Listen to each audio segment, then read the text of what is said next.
Hi, it's Oliver Mann here, and I wanted to do a really quick video for you about something that came up for me today when I was working with a couple of clients. And it was at the end of the year, and we were looking at goals, and we were creating a longer term vision. We're looking at 10-year dream. We're taking it down to 3 years, 1 year, and looking into the next quarter.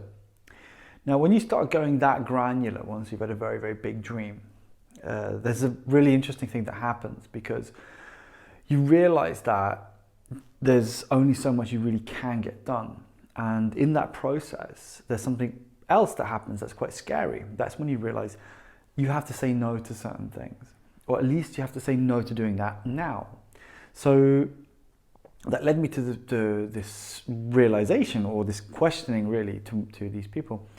What is it that they have of processes in place now to make sure that the things that you say no to right now, or you say I'll wait, where do you put them? Where do you write it down?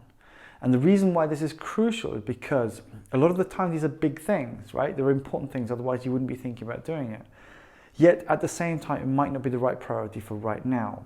So the skill is in having focus, being able to take it down to the things that are most highest priority right now, but then also to be able to let go of those other things. And letting go in this point for me means having a place where it's written down, so that when you've got kind of opening up for new kind of projects, new rocks in your quarter, you know where to go back to them and say, right, is it a priority now?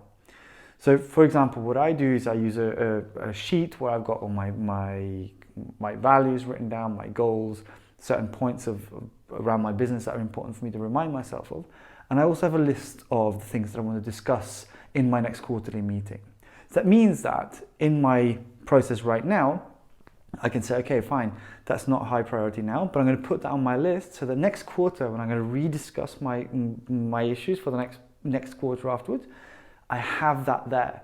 Now, this seems like a very obvious thing, but the point is, and what we're trying to do is to make our brains chill out and realize that big thing that we said, yes, we need to do this, we haven't forgotten about it. We just said, look, it's okay, I've got this, I'm going to put it over there, and when we get over there, we'll look at it again, and then we'll make it into a priority if it is that important. Okay, so this is something you can do with all things, really. This is just about, it's called the Zeigarnik effect, where basically your brain is trying to complete things. So what you're doing is you're tricking your brain to saying, I've completed it by putting it over here. So this is fantastic, fantastic trick for anything that you've got open up in your mind. Just close it, reopen it in a month or whenever it is you need to do it. Thank you very much. If you like this, if you think this is useful for you, I'd really love you to subscribe, share, like, and do all these kind of things that people do on the internet. And I will speak to you soon. Thank you very much.